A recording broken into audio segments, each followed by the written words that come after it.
Time is weird. I know.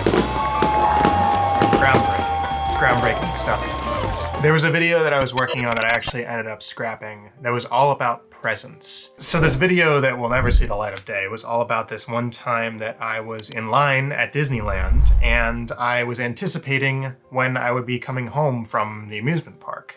It's not a very interesting story, to tell you the truth. I think that's one of the reasons that I didn't want to go forward with the video. But it was a really important lesson that I learned about living in the moment.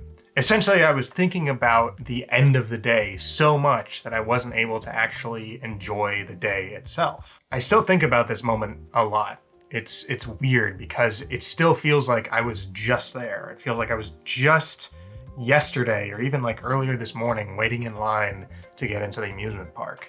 And it went by so quickly. It's bummed me out a lot, to tell you the truth, because it feels like whenever I think about this moment in time, I always kind of get lost and think about like, wow, there has been so much that has happened between that point and now. I feel like I'm just wasting it. So if I can just take kind of a positive spin on this little guy, make it a little bit more uplifting. There have been many moments like this where I've anticipated the end. I find it helps me to kind of get through things that are difficult. The problem is sometimes it makes me get through things that I'm actually enjoying. I think like, oh, I don't want this moment to end. I wanna just be here forever, and then it's over. And I think that's the tricky thing about presents is sometimes you don't know how good you have it while you have it. In a way, I think it's important for us to enjoy the dull moments or maybe the not so fun moments just as much as the fun moments, because it's still an experience that we're never going to be able to experience again. You're just going to be left with your memories, and that's fine. And memories are great. Sometimes they're not great, but having memories, there's nothing wrong with that. I just mean once you're done with a moment, it's kind of the only thing you do have. So we keep a lot of our old family photos in this old refrigerator that's over in my family room. I think it's really fitting that we have all these relics stored in there because it is an appliance or it was an appliance rather, that's designed to preserve things. And I still have trouble looking at those photos, looking at those past memories, because I get a little sad. I get a little depressed thinking about how, oh, I wish I was back, driving my little toy car around. I wish I was, playing with Legos, although there's Legos over there. I just get really melancholic and sick to an extent, being sad that I am not able to experience that anymore, and sad that I'm not able to kind of tell myself to enjoy the moment. Like I wanna reach into the photo and be like, hey, enjoy this. It's not always gonna be like this. You're gonna be okay, but just enjoy this. I can't do it. So anyway, I'm meandering a little bit. Good luck editing this one, Ben. I guess if I was talking to myself and giving myself the advice on this, I would tell me to not overhype the good moments and the bad moments. Just kind of appreciate the things you have when you have them. That's not bad advice. That was good. I didn't know I was gonna say that. And that's way, way, way easier said than done. One thing that I have tended to do in the past that I hope I don't do in the future is get really emotionally invested in my sports team.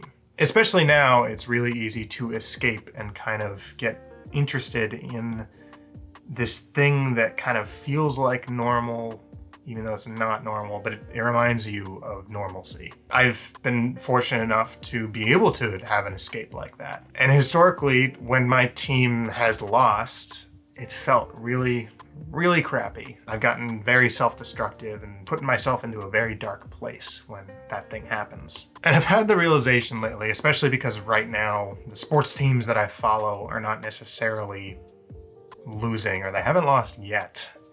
So I'm in a place of privilege here talking about something like this. But essentially the thing that I've realized is like, you have to take the good with the bad. Like whatever team that I'm following, when they do well or when they do poorly, it doesn't affect my identity. Sure, being a fan of a certain team like the Dodgers or the Lakers or other teams that I follow, I consider myself a fan of those teams. And so it's tough to not get wrapped in to the identity of what that means. But truthfully, if one of these teams wins, or loses. And it's important to take both of those into consideration. It doesn't affect my talents. It doesn't affect my ability to provide for myself. It doesn't affect my ability to move and to create. Of course, it's gonna affect my mood. I would be a fool to say that it wouldn't. But I need to remind myself of these things because I get so caught up in that it's tough to pull myself out. And I know it seems weird that now I'm talking about sports in a video that's supposed to be about time and presence. But I think there's a little bit of a similarity I can draw between the photos that are in my family freezer and the feelings that I get when I am watching my team win or lose. Because it's about being present, it's about being aware of the moment. And the fridge reminds me of the past, and these sports games are reminiscent of the present, I guess. I guess I'm referring to the emotions that I attach to these different things. And no, I'm not preaching like stoicism or you know, you shouldn't react to anything that happens to your team or anything that happens to you when you're looking at a photo or something. I think emotion is good, and you should be able to express that in a healthy way. I don't know, man, I'm just trying to be cognizant of the way that I'm approaching things and trying to not let one thing ruin my whole day, whether it's a photo of something or my team losing. So I think to just kind of rein myself back in here, time. Fucking time, man. I simultaneously feel like I don't have enough of it, and I should also be doing more with the time that I am given. I don't know if those are the same thing or not. I kind of like this kind of video of just talking to the camera, seeing what comes out. I don't know if this made sense. I don't know if this is a waste of your time or not. If it was, please let me know in the comments down below.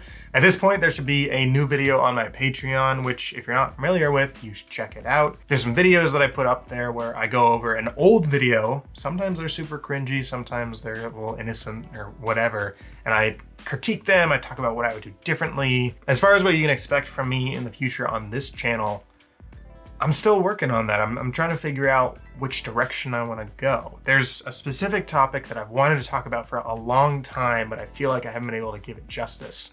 And that's mindful masculinity. I'll talk more about that later on, but if you're interested in something like that, please let me know in the comments below again. That's the end of this video, guys. Appreciate the time that you have. Love you. See you next time.